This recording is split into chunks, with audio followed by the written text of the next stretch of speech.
Halo Tribuners, berjumpa lagi bersama Ratu Jati di Live Travel Update Jumat 18 Februari 2022. Senangnya besok sudah weekend ya Tribuners, dan Ratu juga sudah mengumpulkan sejumlah rekomendasi destinasi wisata di beberapa kota di Indonesia untuk Anda hari ini. Disampaikan secara langsung bersama reporter kami di berbagai daerah, inilah Live Travel Update selengkapnya. Destinasi pertama, Ratu akan mengajak Anda untuk melihat Kampung Markisa. Kampung ini disebut Kampung Markisa bukan karena menjual buah ya Tribuners, tapi Markisa merupakan sebuah singkatan dari Mari Kita Sadar di Kota Tangerang. Kampung ini terletak di Jalan KS Tubun, Kelurahan Pasar Baru, Kecamatan Karawaci, Kota Tangerang.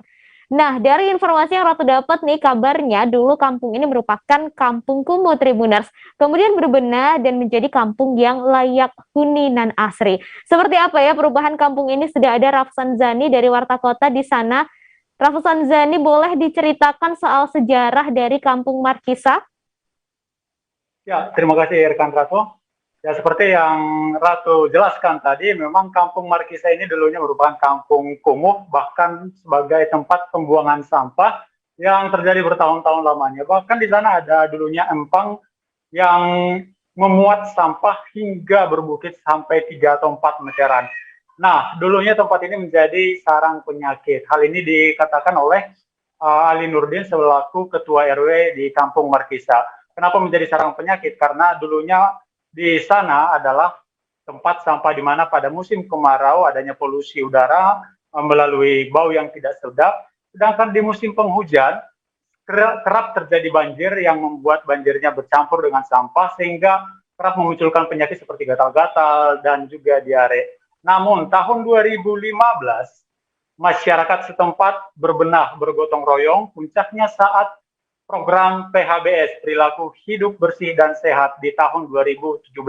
Mereka mengikuti program PHBS yang dilakukan oleh pemerintah pada tahun 2017 dan Kampung Markisa ini berubah total, di mana hanya dibersihkan awalnya, ditata kembali, kemudian menjadi asri di tahun 2017. Memang di tahun itu Kampung Markisa hanya meraih juara harapan, tetapi bukan juaranya yang dikejar, melainkan perubahan perilaku dari masyarakat. Dan perubahan perilaku itu juga yang membuat Kampung Markisa semakin dikenal. Di mana Kampung Markisa ini memang memiliki arti, mari kita sadar. Namun, karena namanya Kampung Markisa, tidak elok apabila tidak ada buah markisa di sana. Dan itulah menjadi ide awal kenapa Kampung Markisa ini juga di masyarakat di Kampung Markisa ini menanam markisa. Dan saat ini, markisa itu pula yang menjadi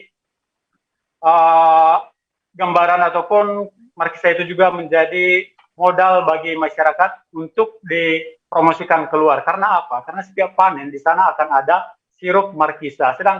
Selain dari sirup markisa juga ada siluet daun kering. Nah, ini yang menjadi SDA ataupun sumber daya alam masyarakat Kampung Markisa.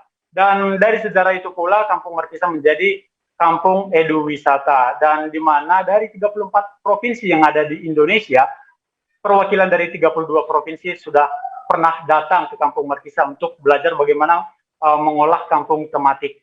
Dan itulah seputar Kampung Markisa, seputar sejarah Kampung Markisa yang bisa saya sampaikan, rekan Ratu. Baik, berarti meskipun tadi Markisa adalah sebuah singkatan, tapi memang sebenarnya di kampung ini juga banyak begitu ya, para warganya juga menanam buah Markisa, begitu Rafsan Zani. Lalu saya penasaran untuk kondisi terkini kampung tersebut, karena kan sudah berubah begitu ya, mungkin bisa disampaikan kondisinya saat ini seperti apa, Rafsan Zani? Ya, terima kasih rekan Ratu. Memang di tahun 2018 lalu, kampung ini juga ikut mewarnai Kampung Markisa, di mana dulu menyambut Asian Games. Sehingga kampung ini sangat berwarna-warni, dan juga kampung ini juga sangat Pancasila, di mana menghargai sesama. Karena memang selain etnis pribumi, ada juga etnis non-pribumi yang tinggal di sana. Dan kondisi saat ini, memang Kampung Markisa tengah mencoba bangkit dari pandemi COVID-19.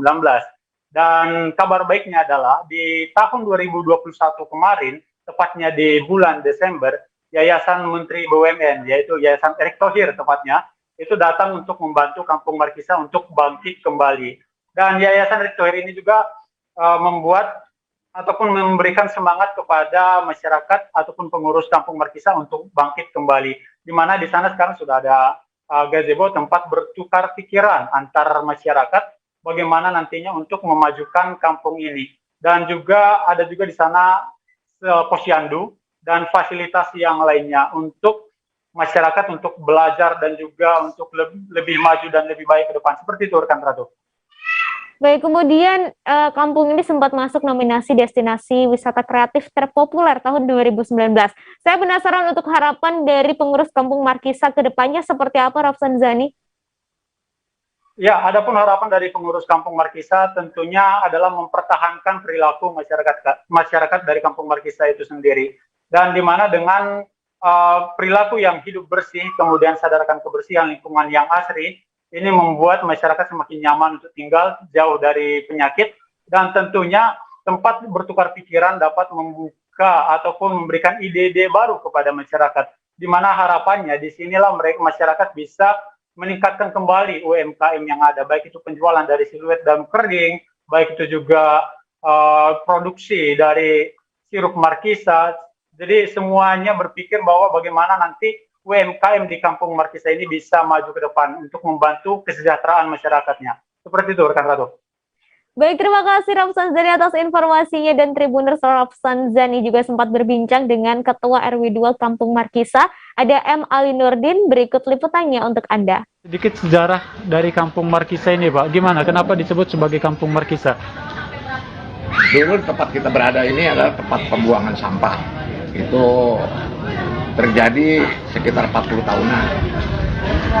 2015 kami baru berbenah membersihkan tumpukan sampah yang ada di lokasi kita ini. Kemudian kami setelah selesai membenahi sampah, kami harus ikut program Kota Tangerang, yaitu Perilaku Hidup Bersih dan Sehat (PHBS). Jadi kami mengikuti lomba PHBS. Di sana kami keluar sebagai juara harapan ketiga. Namun tujuan kami bukan juara yang kami cari. Kami ingin merubah kampung kami yang tadinya tidak layak huni agar layak huni. Setelah layak huni, mungkin masyarakat kami juga ingin layak kunjung. Akhirnya banyak warga-warga lain yang berkunjung ke sini. Tentunya untuk mengadopsi apa yang ada di kami. Nah, ini kan boleh dibilang terkesan apa ya? Aneh, lucu juga, Pak. Karena tadinya boleh dibilang kumuh. Oh, kok tiba-tiba disebut Kampung Markisa gitu? Apakah memang semuanya ditanami Markisa atau gimana nih, Pak? Markisa itu hanya sebuah celotehan, yaitu mari kita sadar. Kenapa? Dulu kami dijajah sampah selama 40 tahun, kami nggak sadar kalau di tempat kami ini adalah sarang penyakit. Di kala musim kemarau, sampah kami bakar. Asap dari hasil pembakaran itu masuk ke rumah-rumah warga, sehingga menimbulkan penyakit batuk, ispa, bahkan mungkin TBC. Nah, di kala musim hujan, di kami ini selalu ada genangan air, sehingga menimbulkan penyakit gatal-gatal. Itu air di tempat kami itu selutut orang dewasa. Tribuners yang sering berlibur ke Bali pasti udah nggak asing ya dengan yang namanya Pantai Kuta. Tapi kalau Pantai Jerman sepertinya belum familiar ya. Nah, meskipun memiliki satu garis pantai dengan Pantai Kuta, tetapi belum banyak orang yang mengetahui tentang pantai yang tenang satu ini. Pantainya masih sepi Tribuners dan nggak perlu biaya masuk untuk bisa ke pantai ini. Keindahannya juga nggak kalah dengan Pantai Kuta. Untuk lebih jelasnya, sudah ada Arini di sana. Selamat sore, Arini. Halo, selamat sore rekan Ratu. Baik, Arini, boleh digambarkan seperti apa indahnya Pantai Jerman ini? Oke, jadi keindahan Pantai Jerman ini terkenal akan sunset atau matahari terbenamnya yang sangat menawan. Karena apa? Di sini juga tersedia beberapa kubahan batu dan ada di tengah-tengah lautnya, seperti di video tersebut, yaitu ada kubahan batu yang menyerupai letter L. Dan itu di tengah-tengah kubahan batu tersebut terdapat gazebo dan pengunjung bisa menikmati sunset di sana. Begitu, Ratu. Boleh disampaikan soal lokasi tepatnya dari Pantai Jerman ini, dan apakah akses untuk kesananya mudah begitu, mengingat selama ini masih jarang begitu orang yang tahu tentang Pantai Jerman ini, Arini? Oke, untuk lokasinya, Pantai Jerman ini berlokasi di Jalan Wanasegara, Desa Tuban, Kuta, Bali. Dan untuk aksesnya sangat mudah karena Pantai Jerman ini hanya berkisar 1-2 kilometer saja dari Bandara Ngurah Rai. Jadi benar-benar aksesnya sudah mudah untuk dijangkau semua kalangan. Seperti itu, Ratu. Baik, terakhir Arini, tadi sudah disebutkan ya kita bisa menikmati sunset di pantai ini. Namun adakah aktivitas lain yang bisa dilakukan selain melihat sunset, Arini? Oke, uniknya di Pantai Jerman ini yang membedakan dengan Pantai Kuta yaitu tersedia jogging track di sini. Jadi pengunjung atau wisatawan yang tidak hanya ingin bersantai, namun bisa juga melakukan aktivitas seperti jogging, kemudian jalan santai, dan juga di sini tersedia daratan sebelum kita melaju ke lautannya itu biasanya orang-orang suka melakukan aktivitas seperti sepak bola di pantai, kemudian bermain voli seperti itu, Ratu. Baik, terima kasih Arini atas informasi dan juga rekomendasi lokasi wisatanya. Tribuners, kalau Anda ke Bali, mungkin bisa mampir ya ke Pantai Jerman yang tadi sudah disampaikan oleh Arini. Berikutnya, setelah dari Bali, Ratu akan mengajak Anda ke Minahasa, sebuah etnis terbesar yang ada di Provinsi Sulawesi Utara. Karena merupakan etnis terbesar, Tribuners, Minahasa ini memiliki beragam kuliner, termasuk yang populer adalah kue basah tradisional. Satu di antaranya yang cukup populer yakni nasi jaha. Kalau di daerah lain, Tribuners, nasi jaha ini disebut dengan lemang. Nah, makanan ini menjadi menu wajib bila ada acara di Minahasa. Lalu seperti apa ya bentuk dari nasi jaha ini dan bagaimana rasanya? Langsung saja sudah terhubung dengan kami, ada Rioner dari Tribun Manado di sana. Selamat sore Rio, bisa dijelaskan nih seperti apa sih kuliner kue nasi jaha ini? Silahkan Rio. Ya, terima kasih Firda. Jadi kuliner nasi jaha ini sebenarnya bahasa Indonesia nasi jahe. Jadi jahe ini merupakan jahe karena di kuliner ini memang dominan bumbu jahe yang dicampur dalam bumbu untuk membuat nasi jaha ini. Untuk daerah lain disebut lemang, tapi di Minahasa memang disebut nasi jaha. Memang ada bumbu-bumbu khusus yang membedakan dengan kuliner sejenis ini. Baik, kemudian Rio, ini kalau saya lihat dari video yang sekarang juga sedang diputar, ini bentuknya seperti lontong begitu ya. Kemudian untuk cara pembuatannya mungkin bisa sedikit dijelaskan Rio? Iya, cara pembuatannya memang bahannya dari beras ketan, kemudian dicampur dengan santan, dengan bumbu-bumbu rempah-rempah seperti bawang merah, jahe, ada ada serai yang dihaluskan kemudian dicampur dalam nasi ini. Kemudian nasi ini dimasukkan ke dalam bambu atau kalau orang Minahasa bilang bulu, lalu dibakar di api yang membara, dipanggang di api yang membara hingga matang. Ini prosesnya bisa berlangsung sampai 2 jam lamanya. Dan seperti di video ini memang nampak sedang dilakukan pembakaran. Seperti itulah untuk membuat nasi jahe. Baik, untuk konsumsinya sendiri, apakah memang nasi jaha ini dikonsumsi hanya dengan nasi jaha saja atau biasanya dipergunakan sebagai ditambah dengan lauk pauk atau sayur mayur begitu, Rio?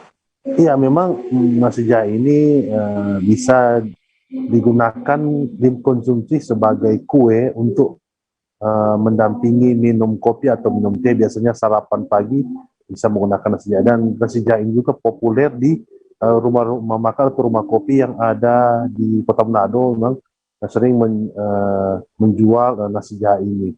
Namun nasi jahe ini juga bisa dimakan dengan lauk sebagai alternatif pilihan dari nasi atau nasi bungkus. Jadi sebagai sejenis pengganti nasi karena terbuat dari beras ketan, jadi memang ada ciri khas sendiri. Kemudian nasi jahe ini kemudian dimakan dengan lauk pauk, sayur-sayuran, seperti lazimnya orang makan nasi dengan lauk pauk dan sayur-sayuran. Demikian, Ratu. Baik, terakhir ya mungkin bisa diberi rekomendasi ya untuk Tribuners yang nanti main-main ke Sulawesi begitu dan ingin ke Minahasa begitu dan ingin merasakan nasi jaha ini, di mana tempat yang paling pas begitu, yang paling enak untuk menikmati nasi jaha? Silahkan, Rio. Sebenarnya nasi jaha ini merupakan kue yang umum yang dijual di Sulawesi Utara. Kebanyakan rumah kopi, rumah yang ada di Manado dan di Minahasa selalu menyajikan nasi jaha ini. Karena memang kuliner kue yang satu ini memang cukup populer sehingga cukup laku keras saat dijual di rumah kopi. Kemudian memang kalau acara pesta di Minahasa itu memang ini jadi menu wajib untuk ada karena cukup populer untuk jadi kuliner yang disajikan ke orang-orang yang datang di pesta. Demikian, Ratu. Baik, terima kasih Rio atas informasi dan juga rekomendasi kulinernya ya, nasi jaha Tribuners khas Minahasa bisa Anda coba. Berikutnya, Tribuners bermain bersama rusa di akhir pekan bisa jadi pilihan untuk menghabiskan waktu ya. Nah, untuk Anda yang berada di Lampung saat ini nggak perlu jauh-jauh untuk pergi ke kebun binatang demi melihat aktivitas rusa. Anda cukup mengunjungi Universitas Lampung atau Unila yang berada di seputaran Gedong Menang Rajabasa Bandar Lampung. Ada penangkaran rusa di kampus tersebut dan bisa dinikmati secara gratis. Selengkapnya ada Sulis di sana. Selamat sore, Sulis. Ya, selamat sore rekan Ratu. Baik, Sulis, bisa diceritakan seperti apa suasana berekreasi di Taman Rusa ini, dan mungkin bisa dijelaskan juga ya ada berapa ekor rusa yang dirawat di lokasi ini. Silahkan, Sulis. Ya, terima kasih rekan Ratu. Ya, Tribuners, bisa kami sampaikan bahwa di Bandar Lampung itu ada salah satu kampus negeri yang sudah sejak lama melakukan penangkaran rusa, itu sekitar sejak 2001, dan mulai 2004 itu bisa dikunjungi oleh masyarakat secara luas. Dan itu pun tidak dikenakan tarif sama sekali alias gratis. Nah, ini sampai saat ini kurang lebih ada di bawah 10 ekor ya untuk rusa yang ditangkar di tempat ini. Dan suasananya begitu asri karena memang di Unila ini banyak sekali pepohonan. Jadi bagi Anda yang mencari udara segar, ini sangat cocok sekali datang di tempat ini, mengajak anak gitu ya, mencari hiburan gratis tanpa harus ke kebun binatang. Dan lokasinya pun sangat strategis. Dia ada di kota Bandar Lampung di seputaran Rajabasa. Itu tinggal mengarahkan kendaraan ke arah gedung rektorat, belok ke kiri ke arah gedung serbaguna, dan di sisi sebelah kiri itu ada lahan sangat luas, mungkin sekitar 1/4 hektar, tempat di mana rusa ditangkarkan. Nah, di situ juga ada tempat di mana rusa itu bermain air juga ya, dan di situ juga dibangun embung seperti itu, rekan Ratu. Kemudian untuk pengunjung nih yang main-main bersama rusa begitu, apakah boleh memberi makan rusa-rusa tersebut dan berinteraksi langsung begitu? Sulit? Ya, Tribuners, bisa kita informasikan bahwa memang di tempat ini meskipun sebagai wahana wisata gratis, namun bukan berarti kita sembarangan ya untuk bisa memberikan makan rusa. Di pagar pembatas setinggi kurang lebih 2,5 meter ini tertulis dilarang memberikan makan rusa. Tujuannya tidak lain untuk mengantisipasi agar rusa-rusa ini tidak diberi makan sembarangan seperti itu ya oleh pengunjung, dan menjaga kesehatan dari si rusa itu sendiri.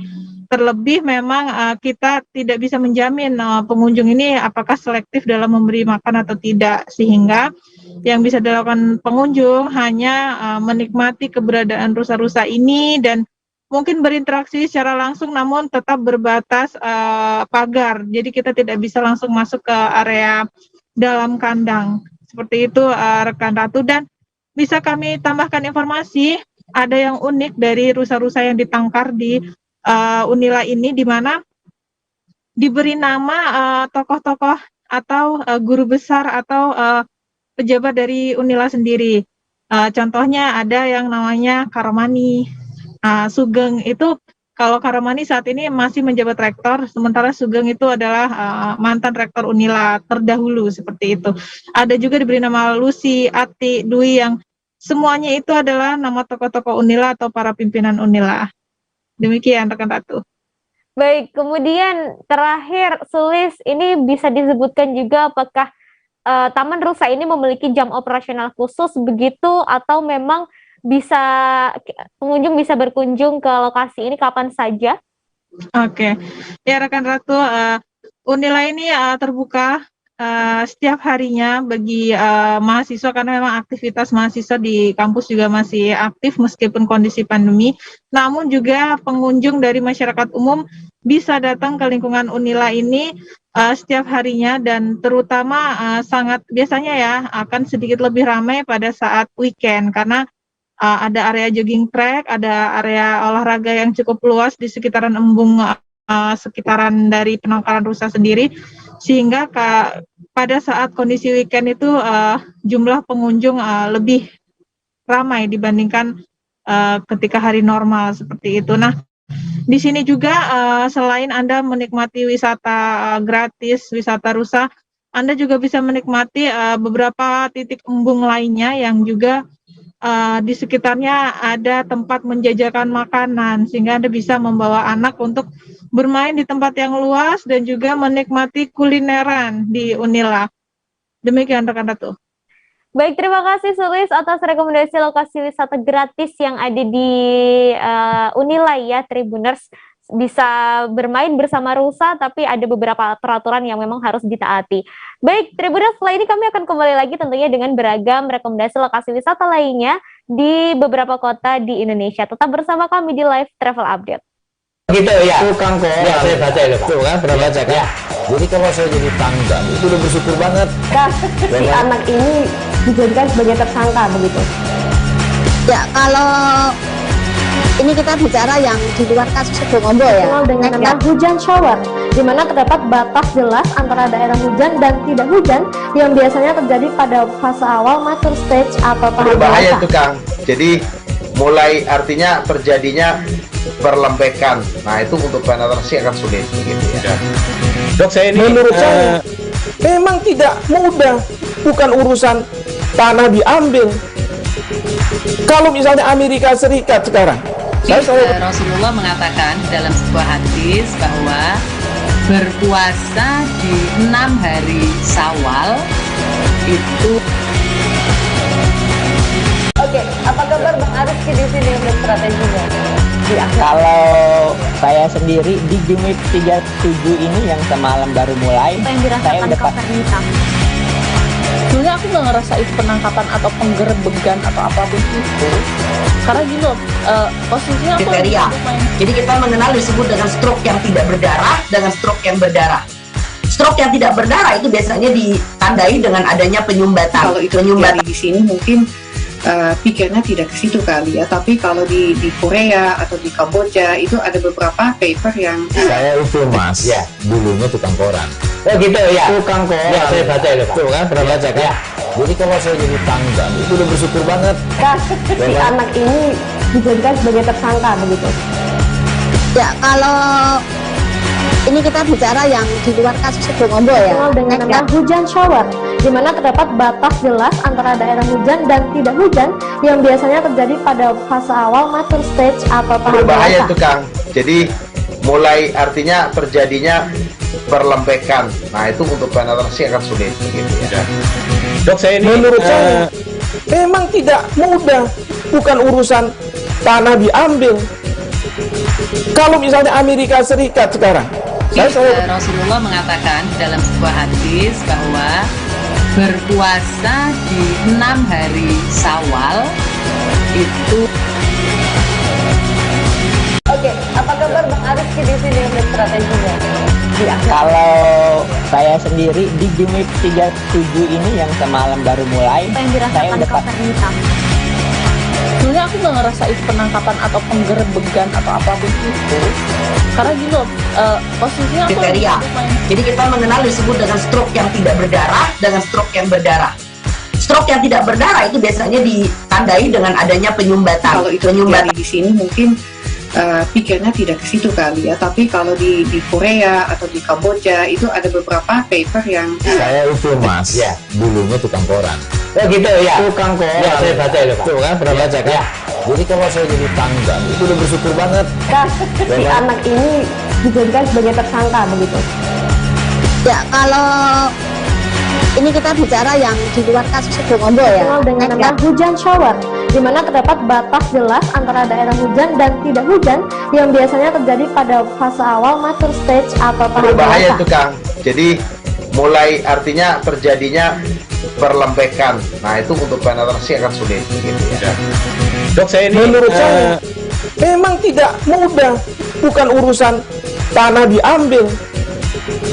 Kalau misalnya Amerika Serikat sekarang, Rasulullah mengatakan dalam sebuah hadis bahwa berpuasa di 6 hari Syawal itu. Oke, apa kabar Bang Arif di sini untuk strateginya? Ya. Kalau saya sendiri di Game Week 37 ini yang semalam baru mulai, Apa yang dirasakan Kak hitam? Sebenarnya aku nggak ngerasa itu penangkapan atau penggerebegan atau apapun itu, karena gini loh, posisinya aku kriteria. Jadi kita mengenal disebut dengan stroke yang tidak berdarah dengan stroke yang berdarah. Stroke yang tidak berdarah itu biasanya ditandai dengan adanya penyumbatan. Kalau itu terjadi di sini mungkin pikirnya tidak ke situ kali ya, tapi kalau di Korea atau di Kamboja itu ada beberapa paper yang saya itu mas, ya dulunya tukang koran. Oh gitu ya. Tukang koran. Ya saya baca itu Pak. Tuh kan pernah baca kan? Ya. Jadi kalau saya jadi tanggal itu udah bersyukur banget. Si anak ini dijadikan sebagai tersangka begitu. Ya kalau ini kita bicara yang di luar kasus Sukombo ya. Dengan nama hujan shower, di mana terdapat batas jelas antara daerah hujan dan tidak hujan yang biasanya terjadi pada fase awal mature stage atau tahap Berbahaya dewasa. itu Kang. Jadi mulai artinya terjadinya perlembekan. Nah itu untuk penetrasi akan sulit. Gitu ya. Dok, saya ini menurut saya memang tidak mudah, bukan urusan tanah diambil. Kalau misalnya Amerika Serikat sekarang, Rasulullah mengatakan dalam sebuah hadis bahwa berpuasa di 6 hari Syawal itu. Oke, apa kabar Bang Arif di sini untuk strateginya? Ya. Kalau saya sendiri di Game Week 37 ini yang semalam baru mulai, Apa yang saya dirasakan udah Kak hitam? sebenarnya aku nggak ngerasa itu penangkapan atau penggerebegan atau apapun itu, karena gini loh, posisinya aku kriteria. Jadi kita mengenal disebut dengan stroke yang tidak berdarah dengan stroke yang berdarah. Stroke yang tidak berdarah itu biasanya ditandai dengan adanya penyumbatan. Kalau itu terjadi di sini mungkin pikirnya tidak ke situ kali ya, tapi kalau di Korea. Terima kasih Tribuners, Anda masih di live travel update bersama saya Ratu Sejati. Kemudian untuk destinasi wisata selanjutnya kita ke Lampung untuk berwisata sejarah Tribuners ke Museum Lampung. Ada banyak sekali koleksi benda bersejarah di sana. Satu di antaranya adalah dari zaman logam atau perundagian. Nekara dan bejana Tribuners ini disimpan di museum tersebut. Dan selengkapnya soal dua benda ini sudah ada Reski di sana. Selamat sore Reski. Reski, bisa diceritakan apa yang dimaksud dengan bejana dan sebagai benda bersejarah begitu ya, dan sebenarnya apa bentuknya dan kegunaannya ini untuk apa? Silahkan, Reski. Oke, selamat sore rekan Ratu. Untuk kita ketahui ya sebelumnya bahwasannya Lampung masuk prasejarah itu pada masa bercocok tanam. Bejana dan Nekara merupakan salah satu koleksi arkeologi yang berada di Museum Lampung tentunya. Nah, pada zaman itu kita bahas bahwasannya Nekara merupakan benda perunggu yang berbentuk seperti dandang ya kalau kita lihat.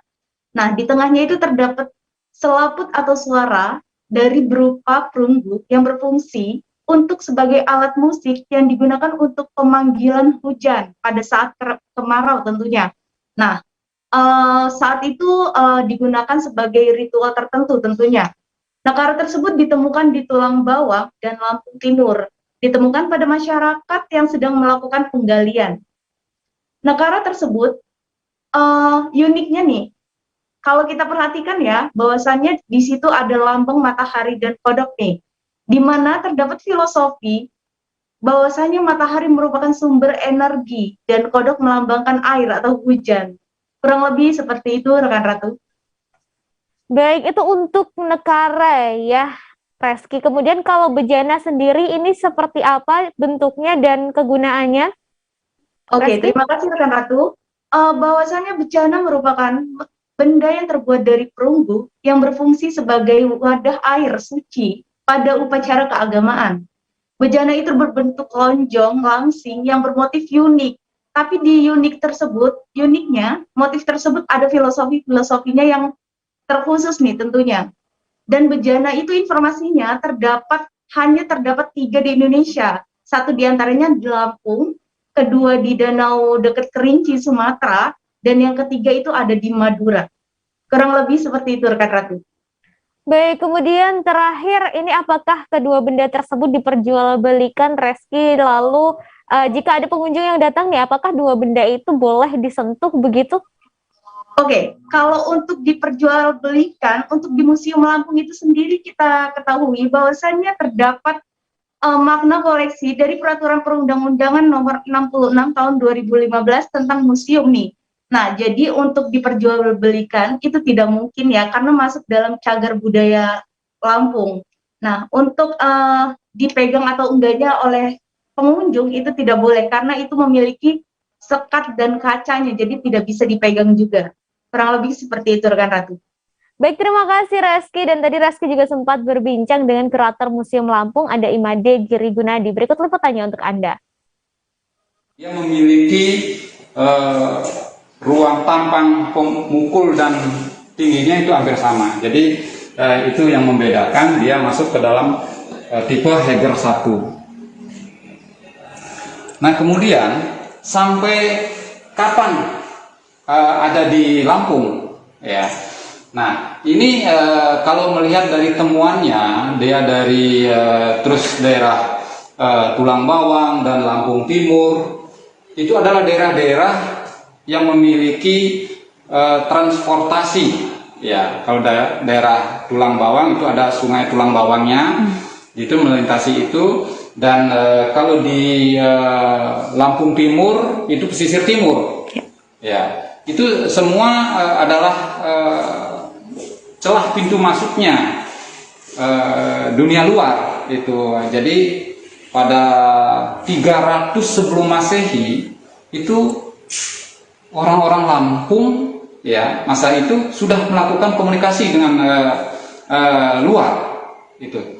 Ini sebagai bukti ya, bukti bahwa karena kita tidak menemukan cetakan daripada koleksi negara ini dimungkinkan ini adalah dibawa dari luar.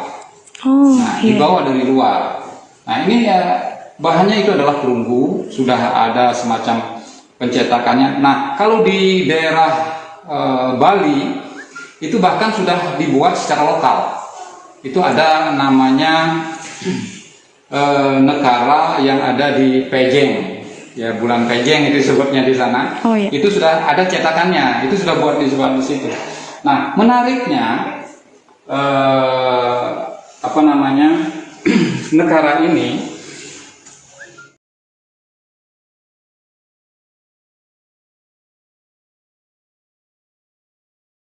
buat satwa monyet jenis beruk di Padang. Yap, Sekolah Tinggi Ilmu Beruk atau STIB ini berada di Desa Apar, Kecamatan Pariaman Utara, Kota Pariaman, Sumatera Barat. Di sini monyet jenis beruk akan diajari menjadi ahli pemetik buah kelapa Tribuners, serta ada banyak pertunjukan yang bisa Anda saksikan. STIB ini sempat mati suri Tribuners dan kini akan dibangkitkan kembali. Selengkapnya sudah ada Wahyu Bahar di sana. Selamat sore, Wahyu. Selamat sore, rekan Ratu. Baik, Wahyu, boleh dijelaskan soal STIB ini? Baik, Ratu. Tribuners, Sekolah Tinggi Ilmu Beruk adalah sebuah ikon wisata yang ada di Kota Pariaman, Provinsi Sumatera Barat, yang mana objek wisata ini vakum setelah 2 tahun berlalu. 2 tahun yang lalu, STIB ini sebenarnya sudah ada berdiri dan digagas sejak Maret 2019. Launchingnya sendiri, pembukaannya pada Agustus 2019 oleh Wali Kota Pariaman, Jenius Umar, beserta jajaran Pemko Pariaman. Sejak saat itu, Sekolah Tinggi Ilmu Buruk ini viral, bahkan hingga dunia internasional. Di STIB ini, buruk diajar, dilatih untuk sebagai ahli memetik kelapa, menyortir, membedakan mana kelapa tua dan kelapa yang muda. Itu kan semuanya butuh proses dari beruk itu liar hingga menjadi jinak dan ahli dalam memetik buah kelapa. Kemudian objek wisata ini begitu viral di media sosial ataupun di media massa, bahkan dilirik oleh internasional. Begitu juga kunjungan wisatawan saat itu sejak Agustus 2019 dari dalam Sumatera Barat, luar Sumatera Barat hingga wisatawan mancanegara. Jadi begitu banyak minat dari wisatawan untuk melihat sebuah sekolah yang unik ini, sekolah untuk satwa ini. Begitu, Ratu.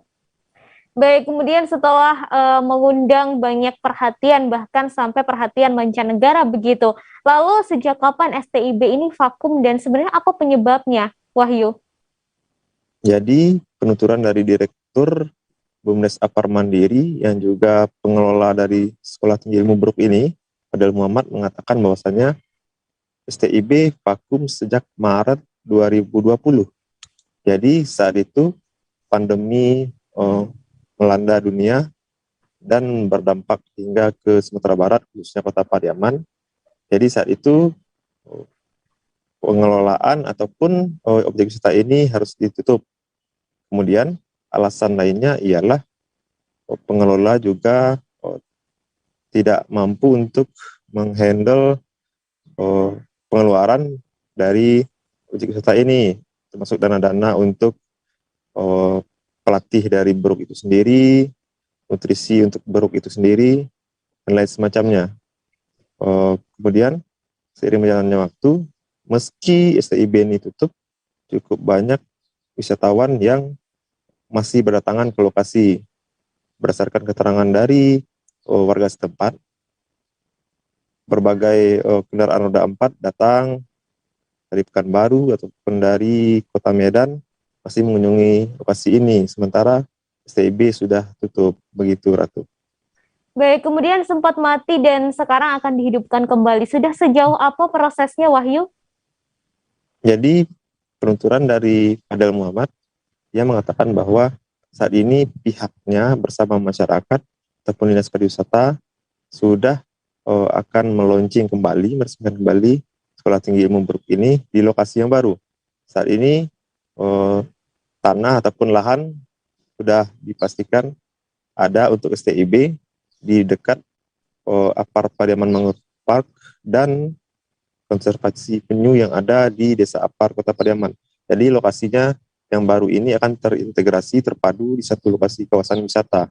Jadi wisatawan ke depannya tidak hanya menikmati wisata edukasi penyu, mangrove, tapi juga bisa melihat atraksi beruk yang memanjat pohon kelapa, memetik buah kelapa di satu kawasan terpadu. Begitu penuturan dari pengelola STIB sendiri.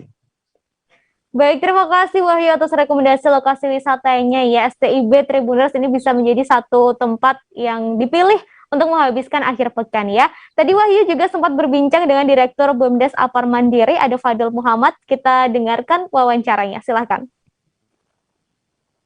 Jadi sebelumnya kita agak terkendala masalah corona dan masalah pendanaan. Jadi rencana kita di tahun 2022 ini kita akan memindahkan STIB dalam satu kawasan terpadu yang ada di kawasan hutan mangrove Desa Apar. Jadi untuk pendanaan sendiri untuk saat ini mungkin kita lakukan secara swadaya ya dari kawan-kawan BUMDes dan kawan-kawan Popdarwis bersama masyarakat yang ada di Desa Apar sendiri. Dan kemudian kita juga dibantu dari pembinaan dari Dinas Pariwisata Kota Pariaman dalam bentuk promosi wisatanya. Baik Tribuners, setelah di sederet lokasi wisata yang bisa Anda kunjungi untuk nanti di akhir pekan ya Tribuners. Dan karena masih di tengah pandemi, kembali Ratu mengingatkan untuk tetap wajib disiplin menerapkan protokol kesehatan serta aturan PPKM yang berlaku. Saya Ratu Jati beserta kru yang bertugas pamit undur diri. Selamat sore dan sampai ketemu di live travel update selanjutnya. Dah. Jangan lupa like, subscribe, dan share ya.